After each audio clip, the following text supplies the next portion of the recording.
आने वाले समय में सबसे बड़ा थ्रेट असेसमेंट को देखते हुए टारगेट है ड्रोन या फिर उससे होने वाले बड़े बड़े अलग अलग हाइड आउट, जहाँ पर आतंकियों के छुपे होने की संभावनाएं सबसे ज़्यादा जताई जाती है।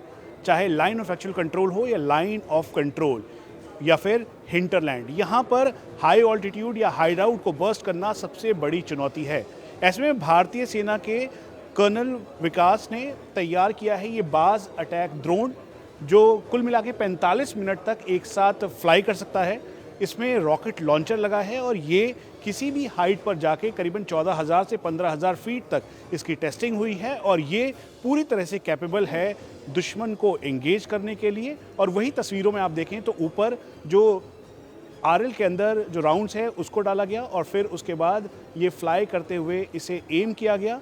एम करने के साथ साथ ये जो टारगेट एरिया है वहाँ पर इंगेज किया जा रहा है और ये ट्रायल का वीडियो है। कर्नल विकास चतुर्वेदी सर, किस तरीके से आपने तैयार किया है, कि कितना टाइम लगा है और कितना कारगर है, ये अगर आप साधारण शब्दों में समझा सकें तो बाज अटैक ड्रोन क्या है?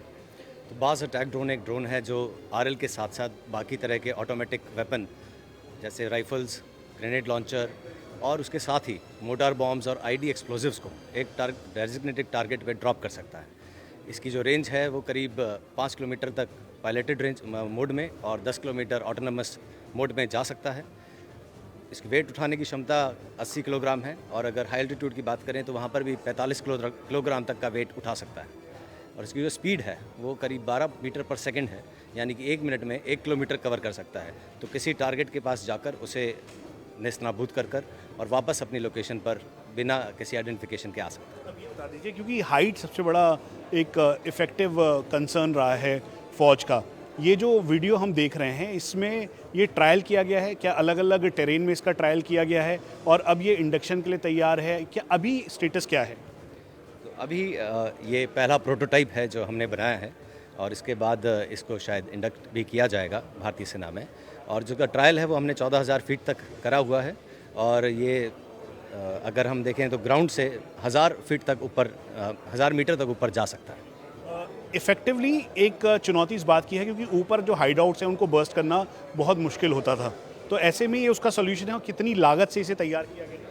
इसकी बनाने में अभी जो कॉस्ट हमारी आई है वो 20 लाख रुपए है और उसके अलावा बाकी भी सिस्टम इसके पे लगाने के बाद कॉस्ट में शायद कम या ज़्यादा हो सकती है, डिपेंडिंग ऑन कि कितनी क्वांटिटी में बनाया जाएगा। और किसी भी टारगेट को एक एरियल हाइट पर जाकर आरएल जैसा यानी रॉकेट लॉन्चर जैसा अगर हम वेपन यूज़ करते हैं तो वो बहुत ही पोटेंट है, चाहे वो हाइड आउट हो या कोई बंकर हो या एंटी टैंक रोल में हो, तो किसी भी तरह के टारगेट के ऊपर ये इस्तेमाल किया जा सकता है। और इसीलिए पूरी तैयारी की है भारतीय सेना के द्वारा ताकि इसे तैयार किया जा सके। कर्नल विकास ने इसे तैयार किया है और इसमें जो यहाँ पर आपको रॉकेट लॉन्चर दिखाई दे रहा है, दरअसल इसमें पीछे से राउंड लगा के इसे आसानी से फ्लाई किया जा सकता है। 14,000 से 15,000 फीट पर इसकी टेस्टिंग हुई है। 1,000 मीटर तक की जहाँ पर भी इसे लॉन्च किया गया है वहाँ से उसकी हाइट से इसे फ्लाई किया जा सकता है। एक बार फिर से आप तस्वीरों के माध्यम से ये जो ट्रायल वीडियोज़ हैं वो देख रहे हैं। यहाँ पर इसको तैयार किया गया, तैयार करने के बाद अब इसको रेडी किया गया है। इसमें रॉकेट्स जो लॉन्चर है उसके अंदर राउंड डाला गया और फिर उसके बाद जो टारगेट एरिया है उसे इंगेज करने की क्षमता के साथ इस एरिया में जब राउंड डालने के बाद इसे सीधा जो मेन टारगेट एरिया है उसे फोकस करते हुए एलिमिनेट किया गया और जो पूरा इफेक्टिवली इसे देखा जा सकता है। और यही दरअसल इसके द्वारा आप कितनी दूर तक रेंज तक इसे 5 किलोमीटर तक हम इसे इस हैंड हेल्ड ट्रांसमीटर की मदद से उड़ा सकते हैं और अगर ज़्यादा रेंज चाहिए तो उसके लिए हम एक ग्राउंड कंट्रोल सिस्टम लगा के 10 किलोमीटर तक भी इसे ले जा सकते हैं। और ये तैयारी है आने वाले मॉडर्न वॉरफेयर के लिए भारतीय सेना की।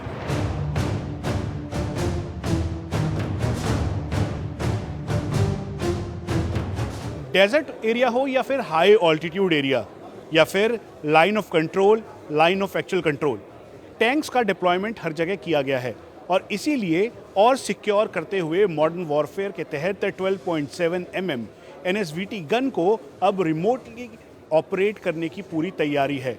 और हमारे साथ इस समय मेजर नावेद हैं। सर, कितना इक्विप्ड करेगा ये भारतीय सेना के जवानों को, कैसे इसकी मूवमेंट रहेगी? क्योंकि सबसे बड़ी चुनौती इस बात की रही है कि सिक्योर एनवायरनमेंट देना, जैसे वीडियो में भी है वो दिखाई दे रहा है कि ऊपर से ये नीचे मूव कर रहा है और उसके साथ साथ ये फायर कर रहा है?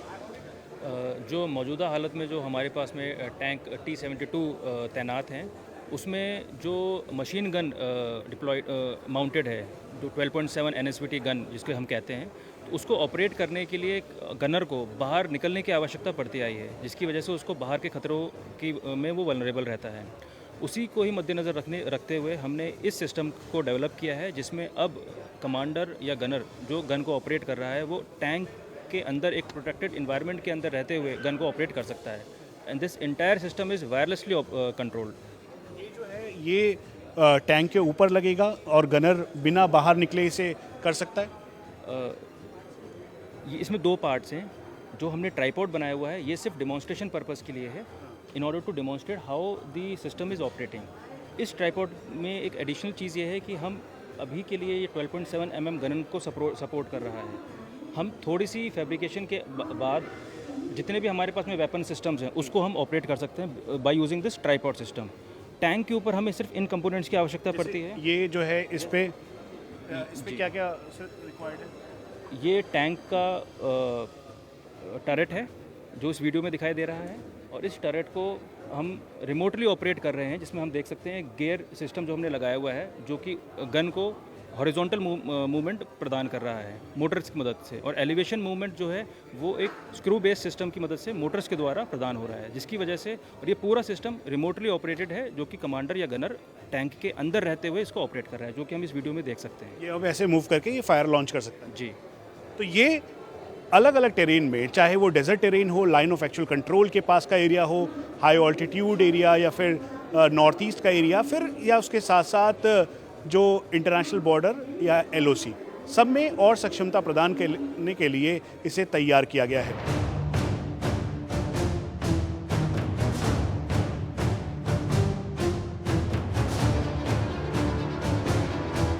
भारतीय सेना फ्यूचर आर्मी की तरफ जा रही है। इसका मतलब ये है साधारण शब्दों में कि रिमोटेडली ऑपरेटेड, चाहे मशीन गन्स हो या फिर LMG, MMG हो, वेपन्स हो, या फिर उसके बाद अलग प्लेटफॉर्म्स हो, इनकी पूरी तैयारी की जा रही है ताकि और देश को सशक्त किया जाए। अब ऐसे में ये पूरी तरह से बनकर तैयार है, और अगर आप साधारण शब्दों में समझें तो बॉर्डर एरिया पर इसको डिप्लॉय कर वहाँ से दूरी से अगर कोई भी टारगेट आता है तो उसको देखकर एंगेज करने की इसमें क्षमता है। हमारे साथ इस समय कर्नल प्रशांत हैं। सर, कैसे तैयार किया, क्या नाम है इसका, और इसमें कौन कौन से जो प्लेटफॉर्म्स हैं या फिर वेपन्स हैं वो लग सकते हैं, और कितना कारगर है, क्या टेस्टिंग हो गई है? इसका नाम हमने दिया है टाइवॉस, जो कि AI इनेबल्ड वेपन सिस्टम है। इसमें आर्टिफिशियल इंटेलिजेंस हमने यूज़ किया है। इसका अगर आप EO बॉक्स देखेंगे तो यहाँ per day camera, night camera, LRF, GPS, इस तरह के बहुत सारे सेंसर से ये लोडेड है, जिसमें आर्टिफिशियल इंटेलिजेंस की मदद से टारगेट को डिटेक्ट करके फायर किया जा सकता है। कई टारगेट ऐसे हैं, इस तरह के आपने सिस्टम आपने यूक्रेन इजराइल वॉर में भी देखे होंगे, लेकिन उसमें क्या होता है कि टारगेट जब छुप जाता है झाड़ियों के पीछे तो उसको इंगेज करना बहुत मुश्किल हो जाता है। लेकिन सेकेंडरी प्लेटफॉर्म होने से ये अगर टारगेट को किसी भी दूसरी लोकेशन पे अगर देख लेता है तो इसके अंदर एक ऐसा मैथमेटिकल मॉडलिंग हमने किया है जिससे कि ये टारगेट की precise location main weapon system को थ्रू कंप्यूटर देता है, और ये मेन वेपन सिस्टम उस टारगेट को फायर कर सकता है जो उसको दिखाई भी नहीं दे रहा। ये आप साधारण शब्दों में अगर ये समझ लें कि बॉर्डर एरिया पे इसे डिप्लॉय कर कितनी दूरी से इसको हम मॉनिटर कर सकते हैं, टारगेट को एंगेज कर सकते हैं? जी, करीबन हमने 2 किलोमीटर का इसका रेंज रखा हुआ है कि अगर 2 किलोमीटर दूरी से ये देखकर और टारगेट को रिकॉग्नाइज करके उसको एंगेज व फायर कर सकता है। और ये जो एक साथ कितनी सीरीज में इसके जो कैमराज हैं आपके सामने अभी 2 ट्राइपॉड रखे हुए हैं। ऐसे 16 ट्राइपॉड का नेटवर्क बना के एक ही कंप्यूटर से हम उसको कंट्रोल कर सकते हैं और मॉनिटर कर सकते हैं रिमोटली। 16 जवानों की जगह एक जवान इसको ऑपरेट कर सकता है, इसे साधारण शब्दों में कह सकते हैं? बोल सकते हैं आप, लेकिन जवानों को रिप्लेस नहीं किया जा सकता। ये आपका विजिलेंस या शक्ति को बढ़ाता है। जी बिल्कुल। और इसमें अगर हम बोलें तो इसमें 3 मोड हमने रखे हैं। एक semi auto fully manual mode है जिसमें कि ये जॉयस्टिक है, इसकी मदद से आप वेपन को चला सकते हैं। दूसरा सेमी ऑटोमेटिक मोड है जिसमें AI एक्टिवेट हो जाता है, टारगेट को रिकॉग्नाइज करके ट्रैक करता है, फायरिंग फिर भी ऑपरेटर करेगा। और तीसरा मोड है जो अभी हमने डेवलप नहीं किया है, जिसमें कि ऑटोमेटिकली फायरिंग भी खोल सकता है। तो इस तरीके से इसको काम कर सकते हैं। और इसकी कितनी लागत होगी, कितना ये फ्यूचरिस्टिक है? फ्यूचरिस्टिक तो जो अभी के ज़माने में एआई एल्गोरिदम जो अभी अवेलेबल है उसमें सारा कुछ इसमें हमने इंक्लूड किया हुआ है। कॉस्ट पार्ट पे जाएं तो अभी ये अंडर डेवलपमेंट है, प्रोटोटाइपिंग है, तो करीबन 20 से 25 लाख रुपए में ये तैयार किया जा सकता है। और इसलिए मॉडर्न वॉरफेयर के तहत इसकी तैयारी की जा रही है ताकि जिसे मैकेनाइज्ड फॉर्मेशन की तरफ देश आगे बढ़ रहा है, जिसे future regiment in today's army कहा जाता है। उसमें एक सबसे इम्पॉर्टेंट जो एस्पेक्ट है वो है इन्फेंट्री का, और इन्फेंट्री लाइन ऑफ कंट्रोल पर अलग अलग जगहों पर डिप्लॉयमेंट के लिए ये बेहद कारगर साबित होगा।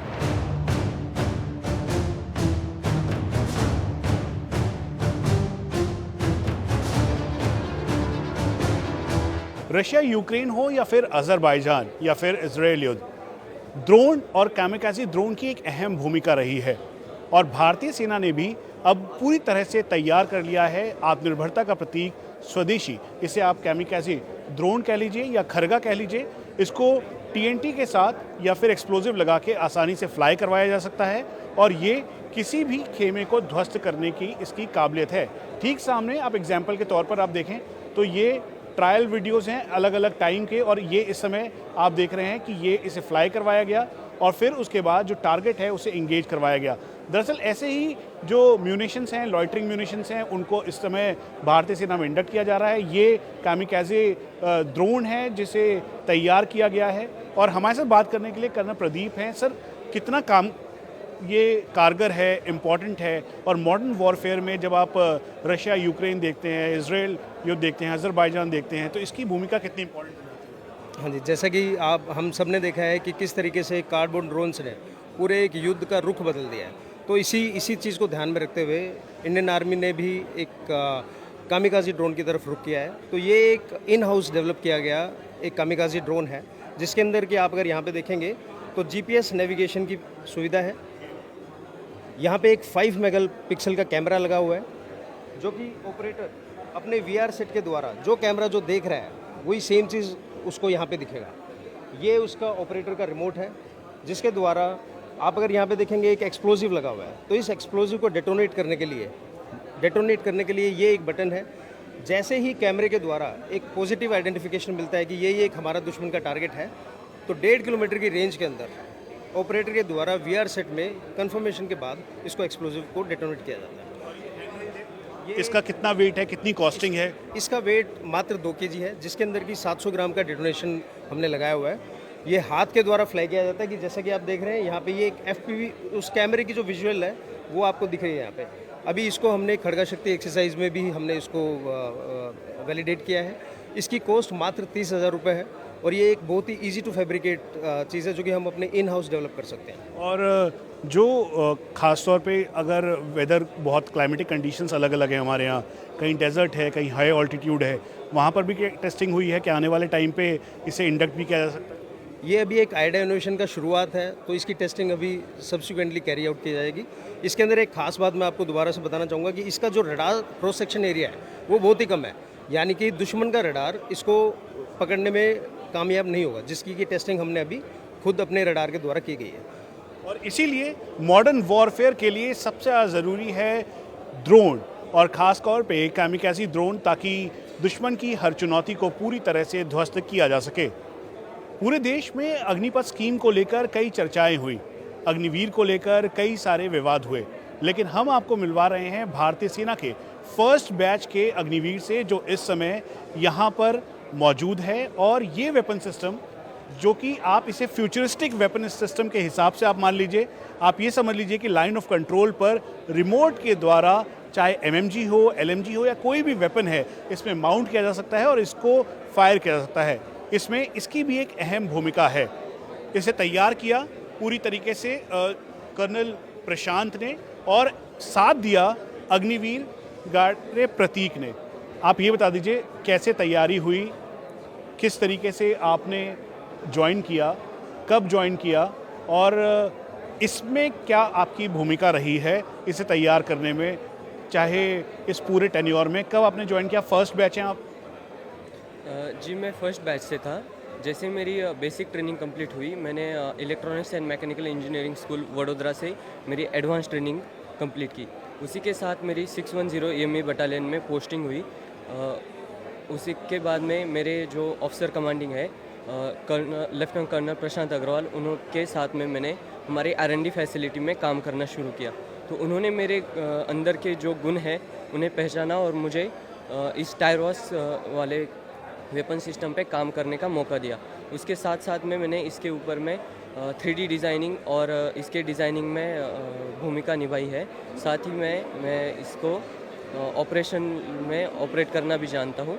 ये किया हुआ है मैंने। अब ये बता दीजिए कि जैसे ये जो डिज़ाइन है उसके अलावा ये फायर अगर हम इसे करते हैं तो इसकी भी पूरी ट्रेनिंग मिली है ताकि जो आने वाले टाइम पर इसे और अपग्रेड करना हो। जैसे इसमें अभी MMG लगी हुई है, अगर इसमें LMG लगानी हो या कोई और वेपन लगाना हो वो भी आप करने में पूरी तरह सक्षम है? ड्यूरिंग हमने जब इसकी टेस्ट की थी उस टाइम पे हमने अलग अलग वेपन से भी फायर किया था और मैं भी साहब के साथ में उस टाइम पे प्रेजेंट था, तो मैं भी उसमें कैपेबल हूँ। अब हम आपको मिलवाते हैं कर्नल प्रशांत से। कर्नल प्रशांत, ये चूँकि बार बार कहा गया है आपने इतना फ्यूचर सोल्जर के तौर पर इस सिस्टम को इवॉल्व किया है, अग्निवीर प्रतीक की इसमें किस तरीके की भूमिका रही, कैसे सपोर्ट किया और आपने इसे तैयार करने में कितना टाइम पीरियड लगा? जी, ये वेपन सिस्टम हमने करीबन 8 महीने का टाइम लिया इसको बनाने में। इसमें कई सारी चीज़ें जैसे कि रोबोटिक्स है, ऑप्टिकल सिस्टम है, इलेक्ट्रॉनिक्स है, कंप्यूटर है। तो प्रतीक का इसमें अगर मेनली हम कंट्रीब्यूशन देखें तो 3D printing, electronic parts, opto electronic का इसमें एमलगमेशन, और इसने मुझे इनेबल किया है कि मैं पूरे ऑप्टिकल का डेटा ले सकूं और उसको रिकॉर्ड करके डेटा सेट को तैयार कर सकूं और AI को ट्रेन कर सकूं इस वेपन पे चलाने के लिए। तो प्रतीक ने एक बहुत ही बड़ी भूमिका निभाई in terms of electronics, robotics, 3D printing और डेटा सेट प्रिपेयर करने में। आप ये बता दीजिए, प्रतीक की बहुत सारी अलग अलग बातें ज्वाइन करने से पहले हुई या बाद में हुई, इसको लेकर कितना आप सेटिस्फाई हैं कि आप सही काम कर रहे हैं, 4 साल बाद निकलेंगे तो और अच्छा काम कर पाएंगे या फिर ऑब्जर्व हो जाएंगे? देखिए, मेरा मानना यह है कि आप अगर फ़ौज को नौकरी के हिसाब से देखते हैं तो आप फ़ौज में आइए मत। फ़ौज एक जो है मतलब हम जज्बा है, उसके लिए हम एक सर्विस है जो कि हम नेशन के प्रति करते हैं। तो हमें जिस भी किसी मौके से हम आके देश की सेवा कर सके हमें करनी चाहिए और हमें अपना योगदान देश के प्रगति में देना चाहिए। बेस्ट एग्जाम्पल है अग्निवीर का और साथ में ट्रेंड कर्नल का जिन्होंने इस वेपन को तैयार किया है, कर्नल प्रशांत ने, और अग्निवीर प्रतीक ने इसमें पूरी तरीके से मदद की। आप ये समझ लीजिए कि साधारण शब्दों में इसे देखने की क्षमता या AI जो क्षमता है उसे प्रदान करने में प्रतीक का एक इम्पॉर्टेंट रोल रहा है। कैमरा पर्सन संजीव के साथ मनीष प्रसाद, इंडिया TV, दिल्ली।